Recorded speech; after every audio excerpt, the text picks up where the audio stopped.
8 फरवरी को दिल्ली की जनता भारतीय जनता पार्टी को प्रचंड बहुमत के साथ दिल्ली में सरकार बनाने का मौका देने वाली है। पूर्ण बहुमत आएगा, प्रचंड बहुमत आएगा। आप दिल्ली के अंदर बसें नहीं दे पाए, आप दिल्ली के लोगों को पीने का पानी नहीं दे पाए, आप यमुना को साफ नहीं कर पाए, आपने दिल्ली के लोगों को पेंशन नहीं दे पाए। आप किस मुंह से दिल्ली की जनता के बीच में जाएंगे? मैं चुनाव आयोग का स्वागत करता हूं कि उन्होंने बड़ी पारदर्शिता से चुनाव कराने की सारी चीजों पर विराम लगा दिया है। आज प्रधानमंत्री नरेंद्र मोदी जी के विकास के मॉडल पर पूरा देश और दिल्ली भरोसा कर रही है और इसीलिए इस आपदा को हटाकर दिल्ली में विकास की गंगा के साथ जनता जनार्दन आएगी। हम इस बात के ऊपर पूरे आश्वस्त हैं। राज्य मंत्री हर्ष मल्होत्रा हैं। 5 फरवरी को वोटिंग का ऐलान हो चुका है, 8 फरवरी को नतीजे। 8 फरवरी को क्या दृश्य देखने को मिलेंगे दिल्ली प्रदेश बीजेपी ऑफिस जहां इस समय हम खड़े हैं? क्या लग रहा है? मैं ऐसा मानता हूं कि 8 फरवरी को दिल्ली की जनता भारतीय जनता पार्टी को प्रचंड बहुमत के साथ दिल्ली में सरकार बनाने का मौका देने वाली है। पूर्ण बहुमत आएगा, प्रचंड बहुमत आएगा। साथ ही साथ एक अलग दाज देखने को मिला कि जो मुख्य चुनाव अधिकारी हैं उन्होंने हर एक सवाल का खुद ही जवाब दे दिया शेड्यूल से पहले, और जितने भी विपक्ष सवाल उठा रहा था उन सबको एक एक करके जो है उन्होंने चुन चुन कर वार किया है। चुनाव आयोग अपने आप में एक निष्पक्ष ऑटोनॉमस संस्था है। हमारे देश की यही खूबसूरती है, लोकतंत्र का पर्व है और इसमें किसी का कोई हस्तक्षेप नहीं होता है। जो राजनीतिक दल आम आदमी पार्टी ये सवाल उठा रही है वो इसलिए उठा रही है कि उनके मन में ये बात घर कर गई है कि इस बार वो चुनाव हार रहे हैं, इसलिए उन्होंने इसका बेस बनाने के लिए आज से कहना शुरू किया है। पश्चिमी दिल्ली से सांसद चंदोलिया जी इस समय मौजूद हैं। चुनावों का ऐलान हो चुका है। 5 फरवरी को मतदान, 8 फरवरी को मैं भी यहीं होऊंगा, आप भी यहीं होंगे। 8 फरवरी को हम क्या दृश्य देख रहे होंगे यहीं पर बीजेपी ऑफिस दिल्ली से? मैं तो उस दिन बीजेपी ऑफिस नहीं होऊंगा। मैं तो मेरे उत्तर पश्चिम जिले में होऊंगा जहाँ मेरी काउंटिंग चल रही होगी मेरे 10 विधानसभा के लोगों की। मैं तो जश्न वहां मनाऊंगा, उसके बाद जिताकर यहाँ लेकर आऊंगा। मैं चुनाव आयोग का स्वागत करता हूं कि उन्होंने बड़ी पारदर्शिता से चुनाव कराने की सारी चीज़ों पर विराम लगा दिया है। उसके बाद भी मैंने सुना है केजरीवाल साहब के पेट में दर्द हो रहा है कि वह अभी संतुष्ट नहीं है। कभी भी जो व्यक्ति नेगेटिव सोच का होता है वो कभी संतुष्ट नहीं हो सकता।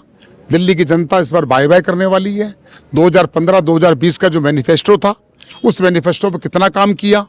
उन्होंने कहा था कि दिल्ली में 15,000 बसों की आवश्यकता है, आज दिल्ली में मात्र 5,000 बसें हैं और अभी जनवरी का महीने फरवरी के अंदर बसें जो है एक्सपायरी डेट होने वाली है। अगर दिल्ली को बसें दी है इलेक्ट्रॉनिक बसें तो देश के प्रधानमंत्री नरेंद्र मोदी जी ने दी है।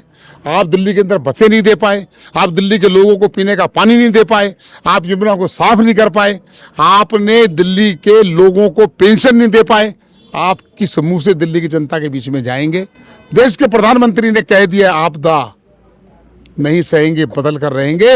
इस मूल मंत्र को भारतीय जनता पार्टी के हजारों हजार कार्यकर्ताओं ने संकल्प ले लिया है और घर घर जाकर उसकी नाकामियों का हम पिटारा खोल रहे हैं और दिल्ली में चुनाव में भारतीय जनता पार्टी जीतेगी, मेरा दृढ़ विश्वास। घोषणा से पहले कश्मकश बनी हुई थी, ये भी आरोप लगा कि आम आदमी पार्टी के नेता जो है चुनाव अधिकारियों को जो है प्रेशर बना रहे हैं, मीटिंग में आइए, मीटिंग में रहने के लिए। सुबह से इस तरीके की कश्मकश चल रही थी। आम आदमी पार्टी का तो मैं क्या कहूँ, वो प्रेशर किस किस पर बनाते हैं, वो तो हर चीज़ पर प्रेशर बनाने का करते हैं। उनकी प्रेशर की राजनीति है।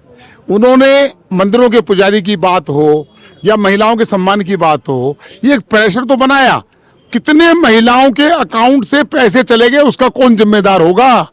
ये एक सरकार की योजना होती है, दिल्ली सरकार का बाल कल्याण मंत्रालय है। उन्होंने कहा कि हमारा कोई योजना नहीं है, उसके बाद भी वो अफसर भी वहां बैठे हुए हैं और सरकार भी है। फिर काहे को छोड़कर चले जाइए। अगर आपके सरकार के आपके अधिकारी आपकी बात नहीं मान रहे हैं और आपकी योजनाओं पे पलीता लगा रहे हैं, फिर काहे की सरकार में बैठे हैं? तो कह रहे हैं कि ये संजीवनी योजना लागू हो जाएगी तो मोदी, अमित शाह, नड्डा सबको दे देंगे हम इसका लाभ। मैं इतना कह सकता हूं कि अगर हमारी योजना प्रधानमंत्री आयुष्मान योजना केवल देश के 33 राज्यों में लागू है। देश में 2 नार्किस्ट हैं, पश्चिम बंगाल में ममता दीदी और यहां पर अरविंद केजरीवाल। जब 33 राज्य सरकारें और केंद्र शासित प्रदेश जिस योजना को लागू कर सकते हैं तो दिल्ली में लागू ना करने का कारण क्या है कि वह लोगों को इस योजना का लाभ नहीं पहुंचाने देते। अगर इस योजना का लागू हो जाती तो जब शीश महल से केजरीवाल साहब बहुत दुखी मन से निकल रहे थे अपने पिताजी माताजी के साथ, तो ये बात उन पर भी लागू होती कि वो योजना उनके माता पिता को भी लागू होती। हमारे साथ इस समय मौजूद हैं पश्चिमी दिल्ली से सांसद कमलजीत शेरावत। चुनावों की घोषणा हो चुकी है, 5 फरवरी को मतदान होगा।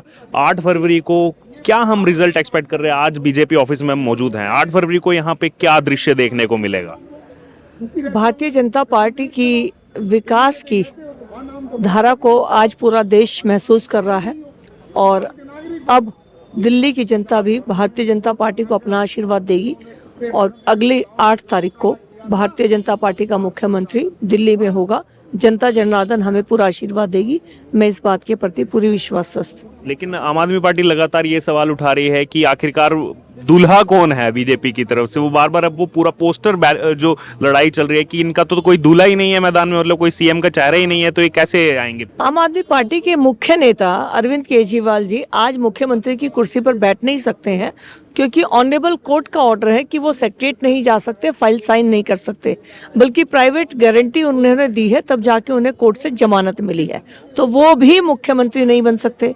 जो वर्तमान आम आदमी पार्टी ने बिठा रखा है जिनको, वो कहती है मैं मुख्यमंत्री हूं नहीं। आप हमारे चेहरे की बात कर रहे हो, आप बताइए आपकी पार्टी का चेहरा कौन है मुख्यमंत्री का? आप पीछे से चीजों को कंट्रोल कर रहे हैं। तो भारतीय जनता पार्टी की चिंता अरविंद केजरीवाल जी ना करें। हमारा हर चेहरा, पार्टी का चेहरा इस लायक है कि वो मुख्यमंत्री बन सकता है और समय आने पर जब जनता का आशीर्वाद मिलेगा तो चेहरा भी सामने आ जाएगा। एक आखिरी कमेंट, मैं 2 दिन से देख रहा हूं, जब से पीएम मोदी की रैलीज हुई हैं तब से कार्यकर्ताओं में एक जोश और एक टैगलाइन उन्होंने ले ली है, आपदा आपदा। सब जगह यही इस समय प्रचार प्रसार हो रहा है। दिल्ली के अंदर बुजुर्गों को पेंशन देने का वादा था, नहीं दी, बुजुर्गों के लिए आपदा है। 90,000 राशन कार्ड बन सकते थे, दिल्ली का कोटा था, नहीं बनाए, गरीबों के लिए आपदा है। दिल्ली की गली नाली सड़क टूटी हुई है, दिल्ली के रहने वाले नागरिकों के लिए आपदा है। 1038 सरकारी स्कूल में से मात्र 340 के अंदर साइंस है, दिल्ली के स्कूल में जाने वाले बच्चों के लिए आपदा है। दिल्ली आज पॉल्यूशन का शहर बन गई है, हर घर में बीमार है, दिल्ली के स्वास्थ्य के लिए आपदा है। तो आम आदमी पार्टी ने पिछले 10 सालों में दिल्ली को आपदाएं ही दी है।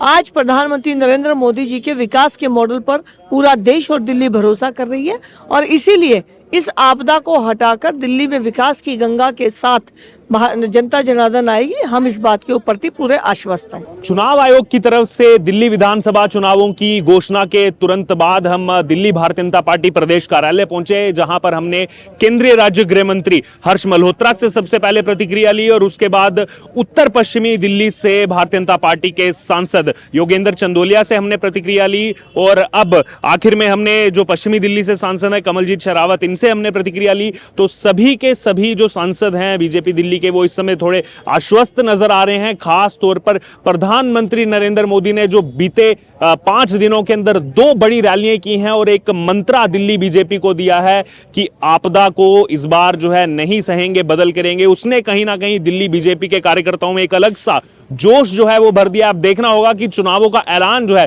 वो यहां पर हो चुका है। अगर बात की जाए यहां पर काफी कम जो है यहां पर समय मिलेगा कैंडिडेट्स को। हालांकि बीजेपी ने अभी अपने सारे कैंडिडेट्स भी डिक्लेयर नहीं किए हैं। 10 को जो है नोटिफिकेशन जारी हो जाएगा, 17 को जो है नामांकन भरने की आखिरी तिथि है, 18 को स्क्रूटनी होगी, 20 जनवरी जो है वो डेट रखी गई है यहां पर जो विड्रॉल करना है उसकी आखिरी डेट है और उसके बाद पोलिंग की जो डेट है वो है 5 फरवरी की।